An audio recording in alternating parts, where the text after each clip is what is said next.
Hey guys, welcome to tall boy entertainments. ഞാൻ Neeraj. Setup ഒക്കെ അല്പം മാറ്റിയിട്ടുണ്ട്. സോ നിങ്ങൾക്ക് ഇഷ്ടമാവുമെന്ന് വിചാരിക്കുന്നു. എന്താ തോന്നുന്നത് ജസ്റ്റ് ഒന്ന് കമന്റ് ചെയ്യണം കേട്ടോ, കമന്റ്സിലെ. ഓക്കെ, അപ്പോൾ തങ്കളാൻ തങ്കളാൻ എന്ന മൂവി കണ്ടു. ഐ തിങ്ക് സർപ്പട്ട പരമ്പര എന്ന സിനിമയ്ക്ക് ശേഷം രഞ്ജിത്ത് സംവിധാനം ചെയ്യുന്ന പുതിയ cinema. Dear guys, this movie is just A fantastic movie. ഒരു കിടിലം മൂവിയാണ്. മസ്റ്റ് തിയേറ്റർ വാച്ച് സിനിമയാണ് കേട്ടോ. ഒരു കാരണവശാൽ OTT വരാൻ കാത്തിരിക്കരുത്. കാരണം അമ്മാതിരി കിടിലം മേക്കിംഗ് ആണ് ഈ സിനിമയ്ക്ക്. നല്ലൊരു തിരക്കഥയുണ്ട്. ഇതിന്റെ ഒരു ബേസ് പറഞ്ഞ ഒരു സ്റ്റോറി തന്നെയാണ്. ഈ സ്റ്റോറിനെ ഏറ്റവും ഭംഗിയാക്കുന്നത് ഇതിന്റെ മേക്കിംഗ്. രഞ്ജിത്ത് എന്ന് പറഞ്ഞ ഡയറക്ടർ എടുത്തിരിക്കുന്ന എഫേർട്ട്, ഇതിന് വേണ്ടി അദ്ദേഹം എത്ര നാള് കടന്ന് പരിശ്രമിച്ചെന്നറിയില്ല. ആ ലെവൽ ഓഫ് മേക്കിംഗ് ആണ്. ഈ മേക്കിങ്ങിനെ ഏറ്റവും ഭംഗിയാക്കുന്ന കുറച്ച് ഘടകങ്ങൾ എന്ന് പറയുന്നത് ഇതിന്റെ DOP, ഇതിന്റെ എഡിറ്റിങ്, കളറിങ്, മിക്സിങ്, പ്രത്യേകിച്ച് ആർട്ട് എന്നൊക്കെ പറഞ്ഞാൽ അവര് അഹോരാത്രം പണിയെടുത്തിട്ടുണ്ടാവും. അമ്മാതിരി ക്രിയേറ്റിവിറ്റിയാണ് അവർ ചെയ്തിരിക്കുന്നത്. പിന്നെ VFXനൊക്കെ ഈ സിനിമയ്ക്ക് അത്രത്തോളം ഇമ്പോർട്ടൻസ് ഉണ്ട്. അതൊക്കെ ഭംഗിയായിട്ട് നൈസായിട്ടാണ് ഇതിൽ ബ്ലെൻഡ് ചെയ്തിരിക്കുന്നത്. പിന്നെ മേക്കപ്പ് ആൻഡ് കോസ്റ്റ്യൂം, ആ ഡിപ്പാർട്ട്മെന്റ് ഞാൻ ഹാറ്റ്സ് ഓഫ്. കാരണം നമ്മൾ ട്രെയിലർ കണ്ടവർക്ക് അറിയാം ഒരു ട്രൈബൽ ബേസ് ആണ് ഈ സിനിമയുടെ മെയിൻ എന്ന് പറഞ്ഞത്. അപ്പൊ ആ രീതിക്കുള്ള കോസ്റ്റ്യൂംസ്, ആ രീതിക്കുള്ള മേക്ക് ഓവേഴ്സ് എല്ലാം വേറെ ലെവൽ ഓഫ് ക്രിയേറ്റിവിറ്റി ആണ്. അതൊക്കെ അത്രക്കും സൂപ്പർ ആയിട്ട് ചെയ്തിട്ടുണ്ട്. ആൻഡ് നമ്മുടെ GV പ്രകാശിന്റെ മ്യൂസിക്, എന്റെ മോനെ, ഓരോ സീനിൽ ആ സീനിനെ എലിവേറ്റ് ചെയ്യാൻ വേണ്ടിയിട്ട് പുള്ളി കൊടുത്തിരിക്കുന്ന ഓരോ സ്കോറിംഗ് ഉണ്ട്. എന്ത് രസറിയോ. സ്റ്റാർട്ടിങ് തന്നെ, സിനിമയുടെ സ്റ്റാർട്ടിങ് ടൈറ്റിൽ കാണിക്കുന്നത് തന്നെ ഒരു വലിയ ബീജം ഇട്ടുകൊണ്ടാണ്. ശരിക്കും ആ ഒരു ഡോൾബി അറ്റ്മോസ്ഫിയർ ഇരിക്കുന്ന സമയത്ത് നമുക്ക് ഭയങ്കരമായിട്ട് ഒരു എനർജി കിട്ടുന്ന പോലത്തെ ഒരു കൈൻഡ് ഓഫ് മ്യൂസിക് ആണത്. സോ തങ്കളാൻ എന്ന് പറയുന്ന cinema total all over best of best മൂവിയാണ്. പെർഫോമൻസിന്റെ കാര്യം പറയുകയാണെങ്കിൽ വിക്രം നമ്മുടെ ട്രെയിലറിൽ കണ്ട തന്നെയാണ്. കാരണം ശരിക്കും പറഞ്ഞാൽ ഒരു അഗോരി ലുക്ക് തന്നെ വേണമെങ്കിൽ പറയാം. ആ ഒരു ലുക്കിൽ എൻ്റെ മോനെ പുള്ളി കൊടുക്കുന്ന ഓരോ ആക്ഷൻസ്, ഓരോ എക്സ്പ്രഷൻസ്, ആ ക്യാരക്ടറിനെ പുള്ളി എസ്റ്റാബ്ലിഷ് ചെയ്തിരിക്കുന്ന രീതിയുണ്ട്. That was great.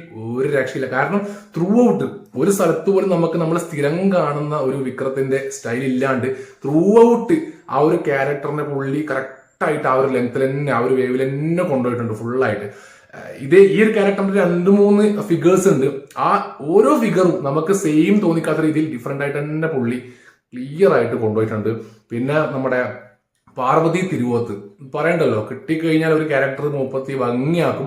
അതുപോലെ ചെയ്തിട്ടുണ്ട്. എനിക്ക് എടുത്തു പറയാൻ തോന്നുന്ന ഒരു പേര് നമ്മുടെ മാളവിക മോഹനൻ. പുള്ളിക്കാരിയുടെ ഫിലിം കാരിയറിൽ കിട്ടിയിരിക്കുന്ന ഏറ്റവും ബെസ്റ്റ് ക്യാരക്ടറാണ് ഈ സിനിമയിലുള്ളത്. എൻ്റെ മോനെ എന്ത് പെർഫോമൻസ് അറിയോ. ത്രൂ ഔട്ട് പുള്ളി ആ ഒരു ക്യാരക്ടറിന് കൊടുത്തിരിക്കുന്ന ഒരു ലെവലുണ്ട്. ഒരു സ്ഥലത്ത് പോലും അതിന്റെ ഒരു ഡൗൺ ആവാണ്ട് അപ്പ് അങ്ങനെ കൊണ്ടുപോയിക്കണത്. ഇതിന്റെയൊക്കെ ബാക്ക്ഗ്രൗണ്ടിൽ നമ്മുടെ GVPയുടെ സ്കോറിംഗ് കൂടി ആകുമ്പോൾ സൂപ്പർ. സിനിമയിലെ ലാംഗ്വേജ് എന്ന് പറയുന്നത് നമുക്കറിയാലോ, ഒരു ട്രൈബൽ ലാംഗ്വേജ് ആണ്, ഒരു പഴയകാല തമിഴ്. കാരണം ഈ സിനിമ നടക്കുന്നത് തന്നെ ഒരുപാട് നൂറ്റാണ്ടുകൾക്ക് മുമ്പാണ്. CE BC ആ കാലഘട്ടത്തിലാണ് സംഭവം. പിന്നെ അപ്പോൾ അതിന്റെ ആ ഒരു ലാംഗ്വേജ് ആണ് ഇതിൽ പിടിച്ചിരിക്കുന്നത്. ചില സ്ഥലത്തൊക്കെ നമുക്കൊന്ന് കണക്ട് ചെയ്യാൻ കുറച്ച് ബുദ്ധിമുട്ടുണ്ടാവും ആ ലാംഗ്വേജ്. കാരണം നമ്മളെ പൊന്നിയിൻ സെൽവനിലൊക്കെ ആ ഒരു കൈൻഡ് ഓഫ് ലാംഗ്വേജ് ആയിരുന്നു ഉണ്ടായിരുന്നത്. നമുക്ക് കുറച്ച് അധികം ആൾക്കാരും പറഞ്ഞായിരുന്നു ലാംഗ്വേജ് കറക്റ്റ് നമുക്ക് മനസ്സിലാക്കാൻ പറ്റില്ല, കാരണം ഇപ്പോഴത്തെ ഒരു തമിഴല്ല. സോ ഇതിലും അതുപോലെയാണ്.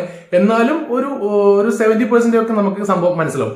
പിന്നെ സ്റ്റോറിയുടെ കാര്യം പറയുകയാണെങ്കിൽ സ്റ്റോറി അത്യാവശ്യം നമുക്ക് മനസ്സിലാവും. പക്ഷെ ഒരു ക്ലൈമാക്സ് എടുക്കുന്ന സമയത്ത്, പഴയ സ്റ്റോറിയൊക്കെ പറയുന്ന സമയത്ത് നമുക്കൊന്ന് ഒരു കണക്ഷൻ കിട്ടാത്ത പോലെ ഉണ്ടാവും. പക്ഷെ ഇറ്റ്സ് ഓക്കെ, നമുക്കത് ത്രൂ ഔട്ട് കഴിയുമ്പോഴത്തേക്ക് മനസ്സിലാവും. പിന്നെ ഈ കഥയ്ക്ക് റിയൽ ലൈഫ് സ്റ്റോറി ആയിട്ട് നല്ലൊരു ബന്ധമുണ്ട്. അതെന്താണെന്ന് ഞാൻ പറയുന്നില്ല, നിങ്ങൾ സിനിമ കാണുന്ന സമയത്ത് മനസ്സിലാവും. എൻഡിങ്ങിൽ ക്രെഡിറ്റ്സ് കാണിക്കുന്ന സമയത്ത് ഒരു സൈഡിലായിട്ട് ഈ ഒരു റിയൽ ലൈഫ് സ്റ്റോറി എന്താണെന്നുള്ളതായിട്ട് കാണിക്കുന്നുണ്ടാവും. സോ ആ ഒരു കഥയെ ഇതിലേക്കൊന്ന് ചെയ്തിട്ടുള്ള ആ ഒരു രീതിയാണ്. അത് ഞാൻ പറയുന്നില്ല, സ്പോയിലർ ആവണ്ട. So total Thangalaan is a thangam movie. ഒരു കിടിലൻ സിനിമയാണ്, ഒരു ഡൗട്ടും ഇല്ല. തമിഴ് സിനിമ ഇൻഡസ്ട്രി വേറെ ലെവലിലേക്ക് കയറിക്കൊണ്ടിരിക്കുകയാണ്. രഞ്ജിത്തിന്റെ top level making, top level performers എല്ലാം കൊണ്ടും. കാരണം ചെറിയ കുഞ്ഞു മുതൽ പ്രായ ആള് വരെ കിടിലൻ പെർഫോമൻസ് ആണ്. പശുപതി ആയിക്കോട്ടെ, അങ്ങനെ ഒരുപാട് പേര്, എല്ലാവരുടെ പേരെ അടുത്ത് പറഞ്ഞില്ല. So total this movie is A fantastic movie. So നിങ്ങൾ എല്ലാവരും തിയേറ്ററിൽ പോയിട്ട് കാണുക. തിയേറ്റർ മിസ്സാക്കരുത്. ഈ ഒരു ലെവൽ ഓഫ് മേക്കിങ്ങിന്റെ ആ ഒരു ഭംഗി കാണണമെങ്കിൽ തീർച്ചയായിട്ടും തിയേറ്ററിൽ പോയി തന്നെ കാണും. ഓക്കെ, സോ നിങ്ങൾ സിനിമ കണ്ടവരാണെങ്കിൽ നിങ്ങൾക്ക് തോന്നിയ കാര്യങ്ങൾ കമന്റ് താഴെ രേഖപ്പെടുത്തുക. അപ്പൊ അത്രേ ഉള്ളൂ തങ്ങളെ വിശേഷങ്ങൾ. പുതിയ സിനിമയുടെ വിശേഷങ്ങളായിട്ട് വീണ്ടും കാണാം. അതുവരേക്കും